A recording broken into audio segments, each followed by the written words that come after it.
Hi, I have Jason Wilson with me. He is a fellow Toastmaster. I heard him speak at one of my online clubs, Witty Birds, and I was very impressed with his speech.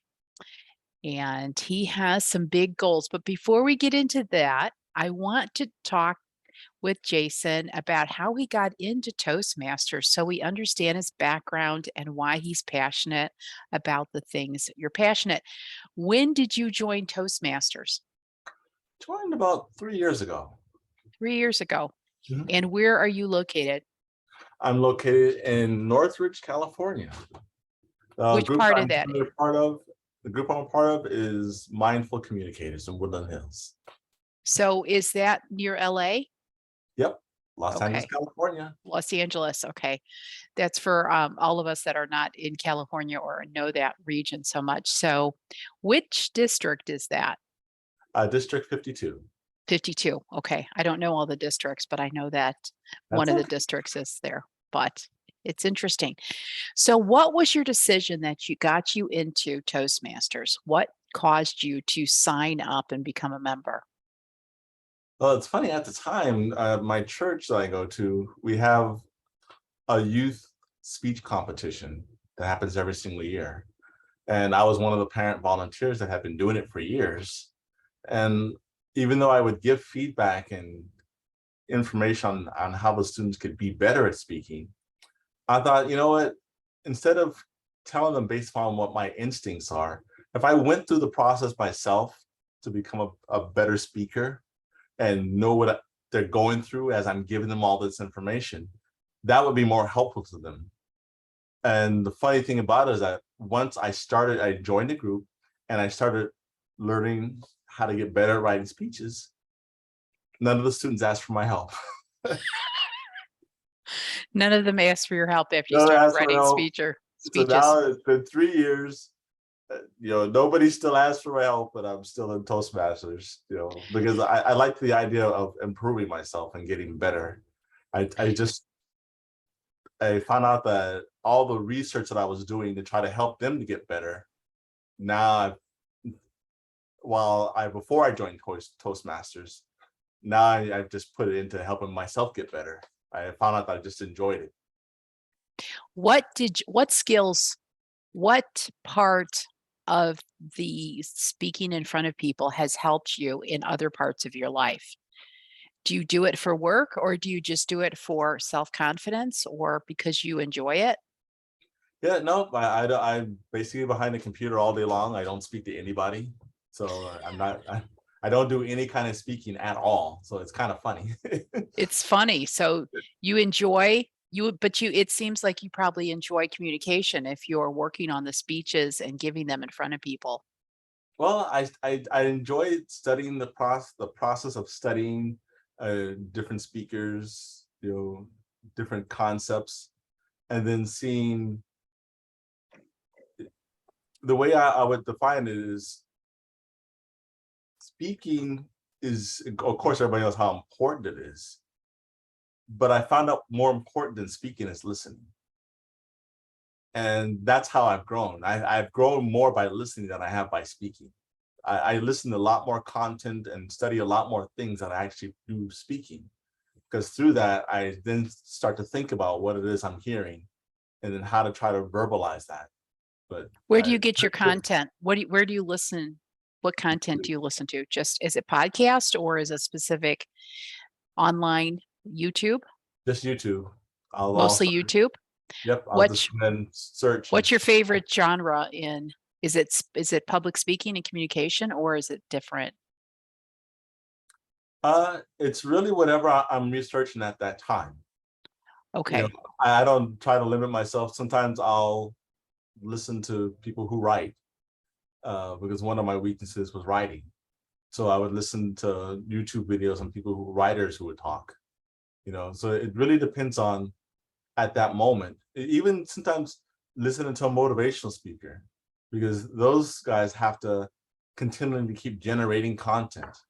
And So you're basically listening to people who do creative content. They're creating content. It's not necessarily how to, fix your car or something like that. It's mostly about communication, whether it's written, whether it's speaking. So you really have a communication bug here, don't you? This idea on telling stories and, how to get your message across. When I was listening to your speech, I was so impressed. I was so impressed by I could tell that you had done a lot of hard work. So I'm kind of interested in your methodology and how you got to the point.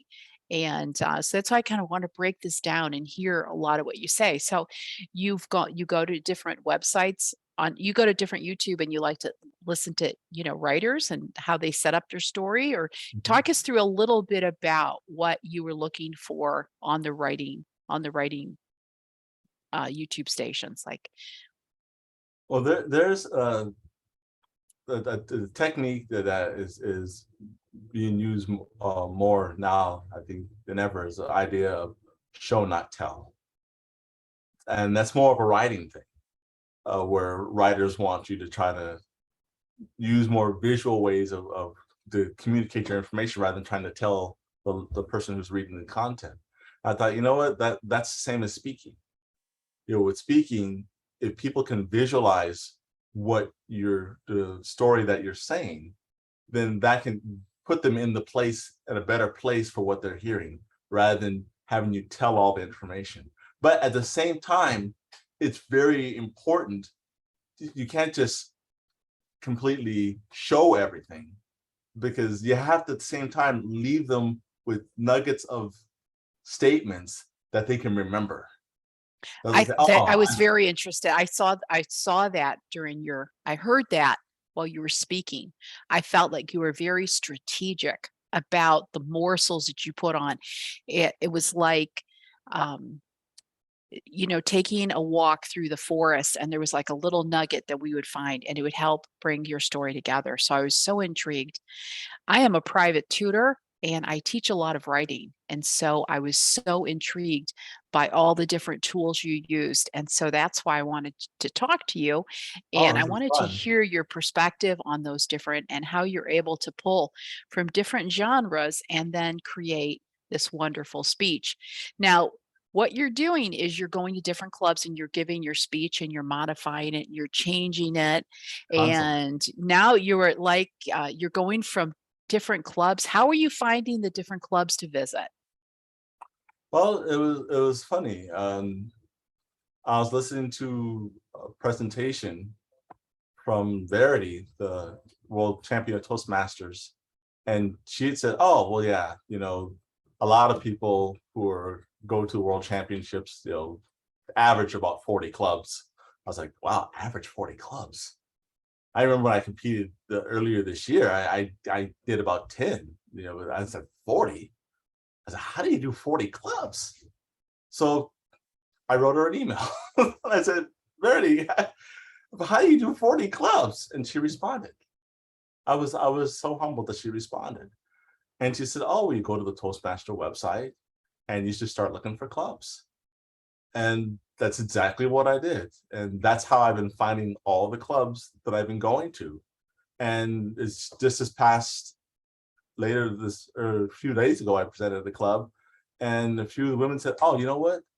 I have a few other clubs that I would love for you to present your speech at." So now I have 3 more new clubs. So even presenting at a club is giving me more clubs to share my speech and for more practice. It's just been it's funny. It was the scariest thing to send the first email, because the idea of hearing no, is scary because you're putting yourself out there. Now I'm like, say no. I hear back from less clubs that I applied to, but that was a part of why I did this as well, because I wanted to get over a lot of the things that hold you back. The fear of the hearing no, the okay, well, well, how am I gonna to schedule this? And you don't know all these things until you actually do them. And when I started,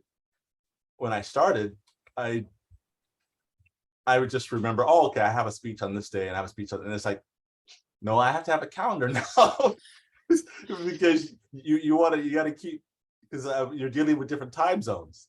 So I'm realizing, oh, well, it's been a good growth process, not only just the speaking part, but you know treating yourself seriously enough that if you're really trying to grow, you'll grow in every aspect. Be okay with reaching out to people. Be okay with being organized. There are a lot of things that have been involved in this that I've been just enjoying because I've never done it before. Like I said, I'm behind the computer quiet all day long. I don't speak to anybody. So having So how to, many clubs have you been to? Tell me how many clubs you've been to. So your goal is to get to 400. You visited how oh, many? 400. Well, I never, well, You never said 400. So, no, no, okay. Verity said that 40 is the average. Oh, I'm sorry. 40. 40 is the 40 is average. the average. Okay. I'm probably over 20 by now. Okay. So, and And I how don't, is that helping you? How is that helping your speech? Is it changing it a lot or is it making just gentle twists and turns? you know, the thing is, and this is at the heart of all the changes that I make, is that the Toastmasters that you present in front of,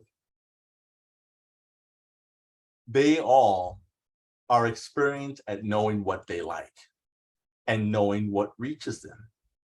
And the way I see it is that if one person feels one way about something, that could be 100 other people that might feel that same way about that detail. So you can't just ignore it and say, oh, well, of course you can't take in everything, but the majority of the stuff that I hear, I somehow find a way to incorporate it into the speech, because ultimately, why am I giving it to them and presenting if I'm not there to try to listen to what it is, how they feel about it? And unbelievable how much the speech is only better, not because I started off with a good speech. I started off with a rough concept that had potential, and listening to people and trying to implement it, it has completely made the speech what it is. How many It's hours better are on the you into wall. your speech at right now? So how many hours are you into like crafting it from the beginning to visiting the clubs, giving it? So how much time have you poured into this one speech, you think? Oh, I can't even calculate. I've been working on it for months, so I can't even calculate the time. It's you've got to be over 80 hours, aren't you? I mean, it's Oh, way over that. yeah, Way that's what I over that. thought. That's Way, what I way, thought. way, way over It's that. incredibly polished. It's incredibly Because polished. And I don't want to let the cat out the bag and let anybody know what your speech is, but oh, I just want to talk about your process sure, you because can I maybe thought it was ask just anything. so wonderful. But I do want to talk about how you chose how you zoned in on such an intense discussion. You had a dialogue with your mother, and I Yes. thought it was so powerful. Talk to us about how we find those relationships or those moments, those discussions to bring that power to the screen. I think a lot of people would really like to know that. How we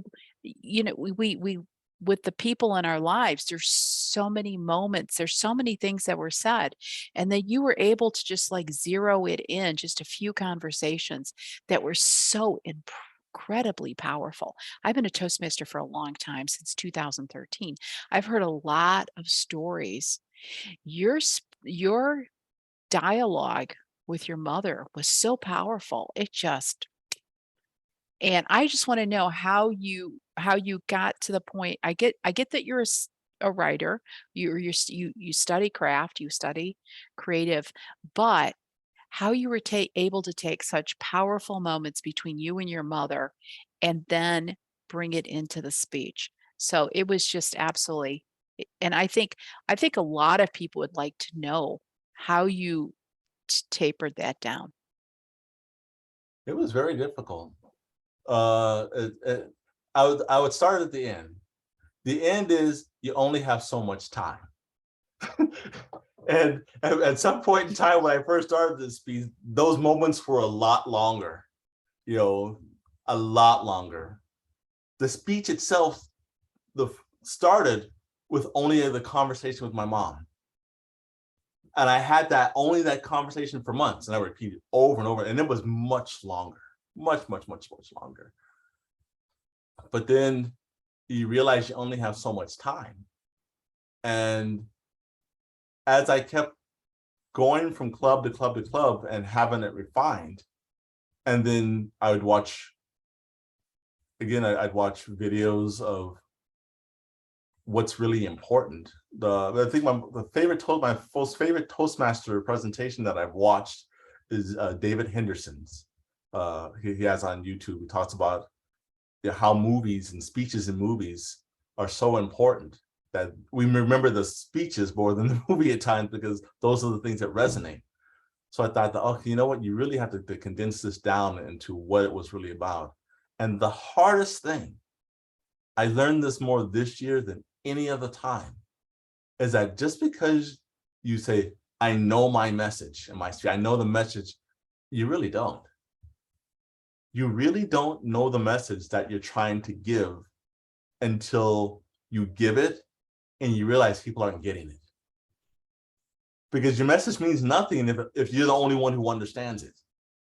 So I had to try to take what I was saying and put it in such a fashion to where people could digest and say, oh, I had a moment just like that. Oh, I get it. I can connect. Because at one point in time, I think it was hilarious. People thought that, oh, your mother's portion, she's being too mean. You have to try to make it a little Soften soft. her, soften Yeah, her. I had to soften her. And so let's take that feedback. Soften my mother. Well, I want to, and I asked one Toastmaster, I said, okay, I've been told that I need to make my mother softer. When you listen to my presentation, the only thing that I want you to tell me is, does she sound like a strong woman, that's kind-hearted?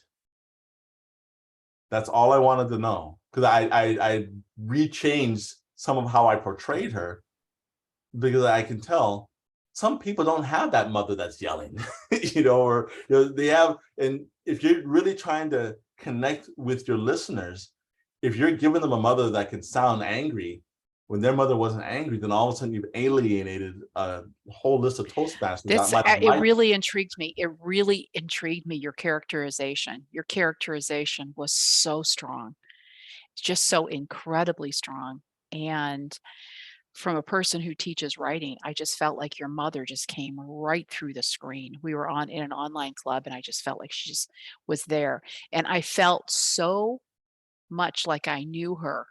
And I picked up that she was very powerful.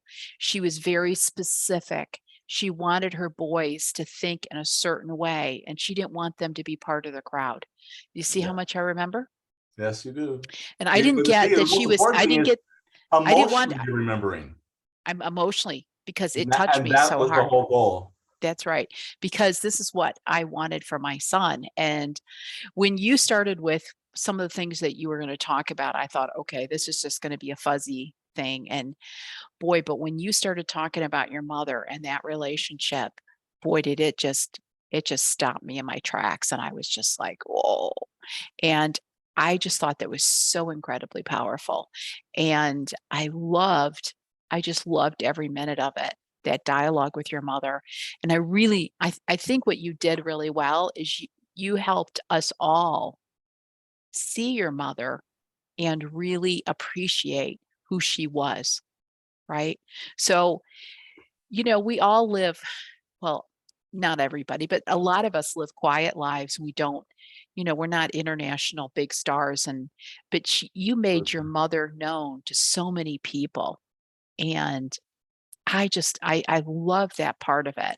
And you brought out which was really wonderful, and some incredible pieces that she gave to you and how you're going to implement that. And I think that's really the gift of what you did.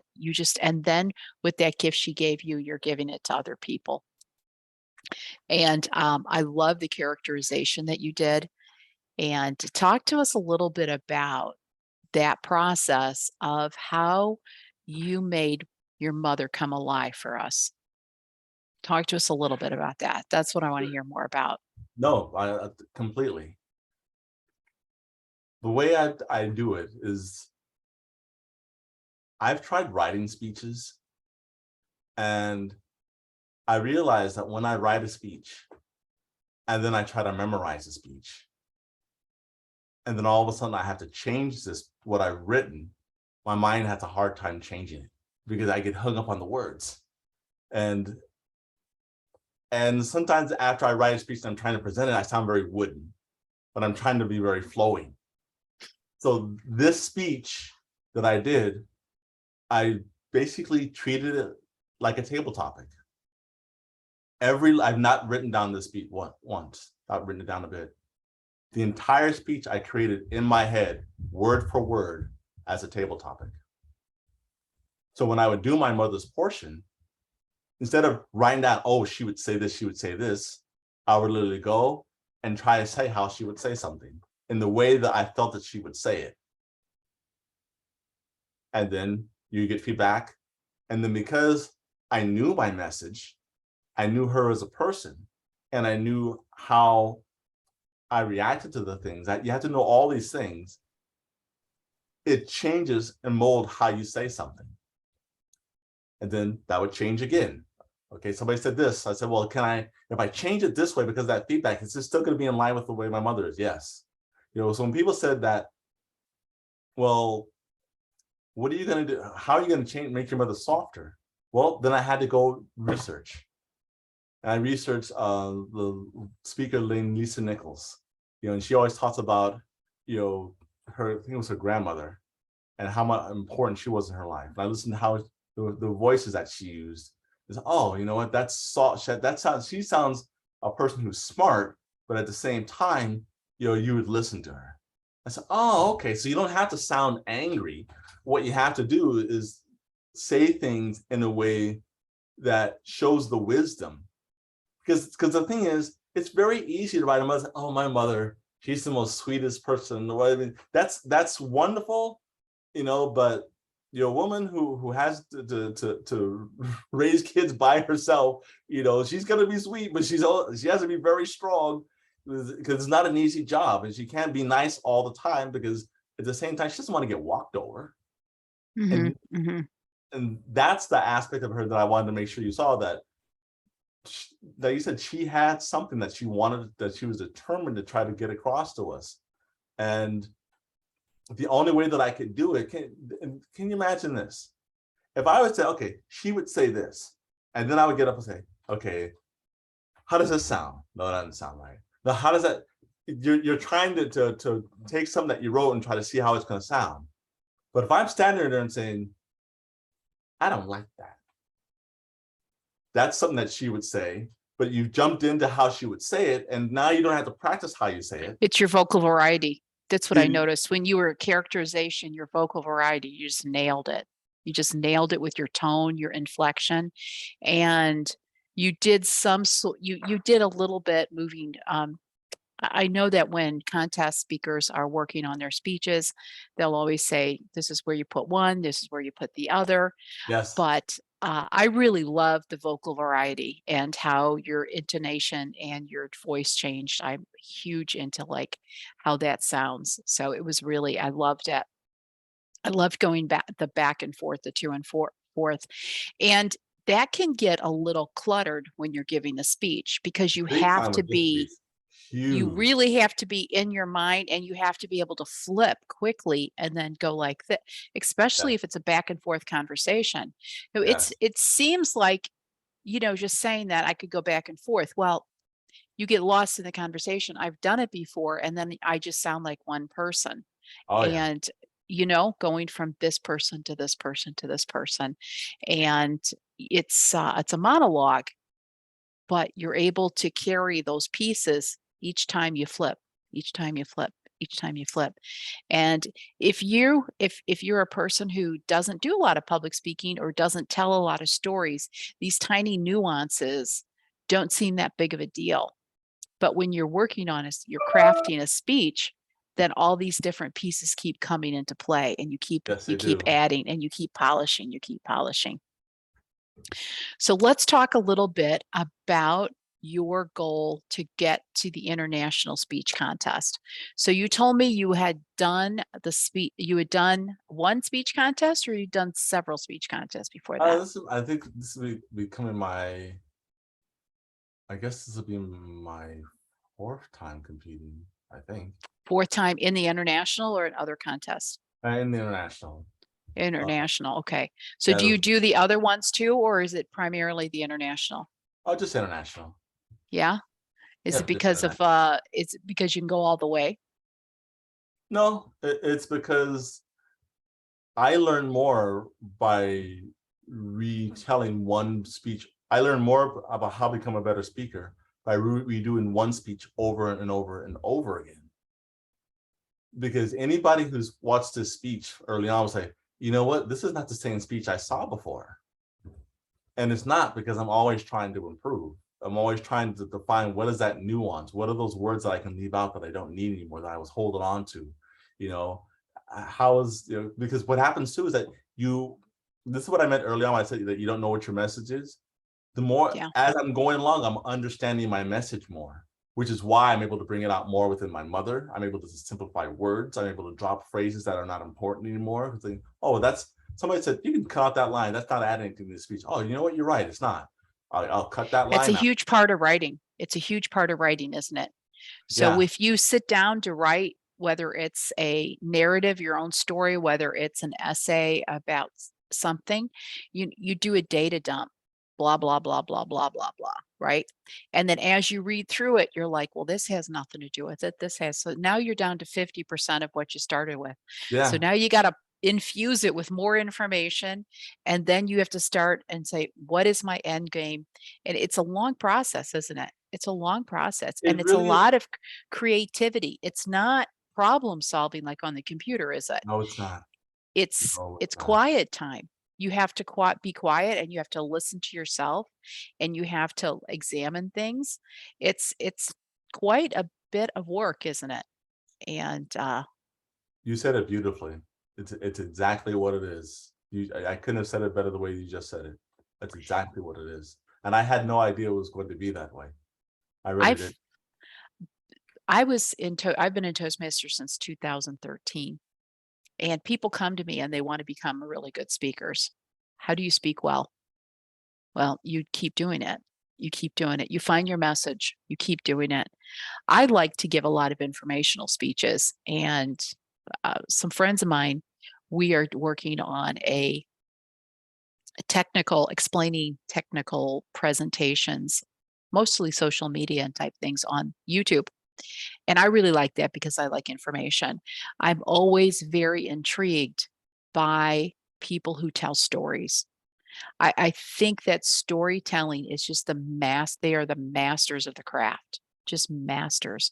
And that's one of the reasons why I wanted to talk to you. Now, when you give this speech for your district, Mhm. is it going to be in person? I think it is this year. I think that it's going to be in person this year. You're going to wow them, aren't you? Uh, There's not many people working on their international right now in October. I wanted to start. The thing is, I competed a district last year and I didn't place. And I started this speech the next day because I didn't want to all of a sudden feel like that I was a failure, that I didn't place. That everything that I learned was supposed to help me to become better. And I know exactly why I didn't do as well as I would have loved to have done, is because I wasn't good at writing. That was my problem. I know it Are you one. talking about writing as it's writing stories? No, I would say the best way to put it is, because I can do vocal variety, because I can do these characters, because I can do all these things that sound like great Toastmaster skills, and they are great ones to have. Ultimately, even though you can do all of that, people are honing in on the story that's going to move them and on the details.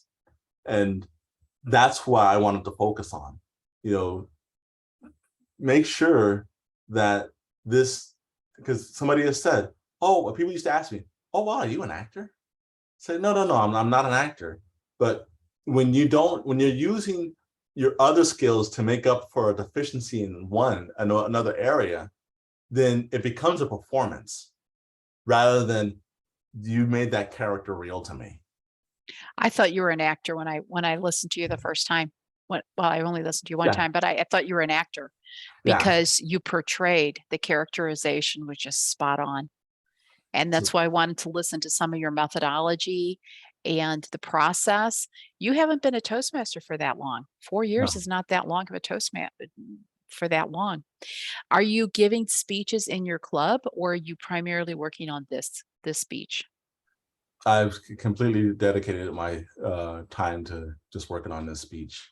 Delivered a couple of speeches. Haven't really delivered that many speeches, but I what I do is that I focus on the areas of my club that help me become better at speaking, like doing evaluating, you know, because what I'm trying to do is my speech, like I said, has not been written down. It's all if I have a change to make, I start treating it as a prompt to, okay, here's the problem, here's the solution, and then I just start running in my head and saying, okay, what is the best words to say that until it sounds right? And say, okay, you know what? That sounds like what I would say. That sounds like that would go with the message, or that sounds like what how my mother would sound. So everything comes about how it sounds and how it feels. And so I try to focus on those things, because what would happen is, because I like pouring everything of myself into the things that I do, if I started delivering a lot of speeches at my club, all of my ideas would go to those speeches, because what I'm trying to do, because when I give a speech, my whole goal is to provide value to the people who are hearing it. Yeah, that's great that I'm going to try It's to. hard to work on a lot of speeches with this much effort. It's Yeah, very hard. And it's so very, when very. I'm doing a presentation on doing something for a piece of software, and reviewing this piece of software, I have to hyper focus. And I hyper focus for probably about 10 days.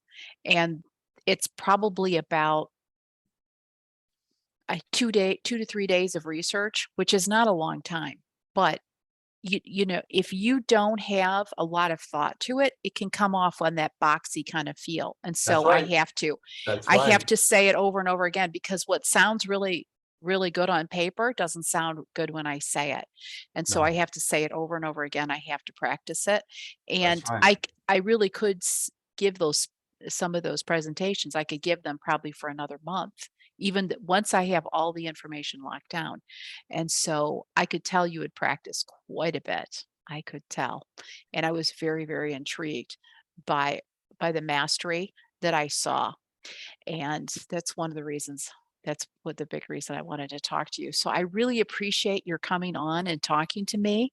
And I've really enjoyed hearing a lot of your process and how you've gotten so far with this speech. I think whatever happens in the future, you've just done an incredible job. And I think you should just be so proud of yourself just for where you've gotten with this one speech. And I just want to say congratulations. Now, you said that you had done the international speech contest 4 times in a row. And is which is your favorite speech? Is this your favorite speech so far? Yes. I well in the past speeches, what made this speech different than the past speeches is that I decided to really focus on what I was doing wrong before. Because you don't think that you think, okay, well, I'm doing all these things that seem to be the things that people want to see and hear, but what's going wrong? And I realized that this the past few speeches that I've done were all basically the same speech but just a different story, if that makes sense. It does. It makes a lot of sense. It And makes a lot of sense. I said, you know what? I keep this process, is not working. What I'm doing is, for some reason, some small kernel of me in that speech is trying to be a hero. And you don't realize that you're making yourself a hero in your speech. And they say that you shouldn't do that, but some part of it is. And Yeah. Mhm. I had to get to the point where it's actually it's even in my speech itself, where I said, you know what? This is not about you. if you can find a way to make this not about you, I bet you that you're going to write a better speech, and that you will give the people who are listening the details they need to connect with the people in the speech. And That's don't what make it I about saw you. that. I heard that as well. And that's, So I realized that that's very, very difficult, very, very difficult. But I think the key is, it's great to have, you're going to have a theme, you're going to have your structure, you're going to have your message. All those are great. But why my speech is growing is not only because of the feedback, but a lot of the research. You know, the research that I do on the kind of things that people want to hear. I listen to TED Talks. I don't listen to the TED Talks that have 1,000 views. I listen to the ones that have 12 million, because what are they saying in there? There's something that they're saying in that TED Talk that people are trying to hear, and I can't use a TED Talk, but maybe there's a word that they say in there, or a message that's like, oh, okay, you know what? That actually coincides with what I'm trying to say. So all of a sudden, instead you say it this way, you'll say it that way. Like, that's why I said this speech has been built word by word, because you realize that every aspect of you communicates everything. And I don't want to waste a moment on my speech, whether it's how I say it, how I gesture it, or how I wrote it, to not communicate something that can reach somebody. People are investing this time to listen to my work, to listen to this presentation. I don't want to waste their time by not doing something that's going to be moving. And that's why I say it's not about you. The most amazing part about the speech is the line, the section of my speech that was about my mom. For months, when I would say that part of the speech, I would cry. I'd be in grocery stores, just trying to get through this and saying, okay, you got to get through this. You got to get, it was hard for me to get through it. But eventually I said, you're going to get to this speech, and you're going to write this speech, because if you can do this, this will be a message that will resonate with people. Don't make this about you. Stop. I didn't want me to get to the speech and get so emotional that I couldn't get through, because then you're drawn to me and not to the words and to the people in the speech. And I said, okay, it's not about you. Find it within you to just give this message in the way that it was meant to be seen, and let yourself make it to what it's going to be. That's why I listen to feedback, because when one woman said, gosh, my mother was never taught to me that way. And I said, you know what? For your sake, I'm going to make my mother softer, because you can represent a lot of people who want that softness. And still, it's amazing how much you can grow when you are willing. And I've been very willing to grow. I've grown so I much. can sense that. I've just grown a I, lot. I can sense that. Well, we're coming to the end of this, and I want to know if you could give a message to people who desperately want to communicate with others and they feel frustrated and they don't know how to start, or they get frustrated. Give us a word of wisdom on how to reach people, that whether it's your presentation at work or whether you're talking to your children. Give us a word of wisdom on reaching people with great communication skills. People can tell when you're lying. I think people connect with what I'm saying because there's a trueness to it that doesn't have any ulterior motive. And that's the thing. You can't have any ulterior motive of what you want from someone. And when they can get that all you're trying to do is to give them something, that you don't want anything in return, I think it makes you a better communicator. When you're asking for somebody for something at work and they're not thinking, okay, what do they want? Because people always want to know what you want. You must want Yep. something. Yep. And the way I practice it is I practice by giving compliments. Because if you give a compliment to somebody, that you're just saying, hey, how's your day going? You're showing that you're interested in them. I do this to people at the grocery store, at the drive-through. How's your day going? Like, wait a minute. Oh. They're surprised by that because people don't care. And when you get used to doing that, because I practice doing that, you realize that you impact people's life for a moment. You made them feel good about them. You didn't say, I didn't do this because I wanted to be a good person. I didn't want them because I want you to think I'm a good person. I did this because it was the nice thing to do. When you do things that way and you're not trying to want something out of it, whether it's for yourself or the person you're doing it for, you find out you start communicating better. We become so guarded with the stuff we're saying. It's not being guarded. Just say it. It's okay to be a good, nice person, and people. What are you afraid of? And the second I start letting go of those fears, What are you afraid of? Yeah. Yeah. don't be Well, afraid. thank you so much, Jason. I really, really appreciate it. And goodbye. And I hope to hear more of your speech as you travel through those different 40 clubs. And I hope you make it to international. It'll be fun. I'm working on speech number 2 right now, so it's and what's been good about doing speech number 1 is it's made me patient with the process, and That's that's awesome. I had to build it word by word, just word by word. Thank So you thank so you so much much. for having me. This has been fun. Great.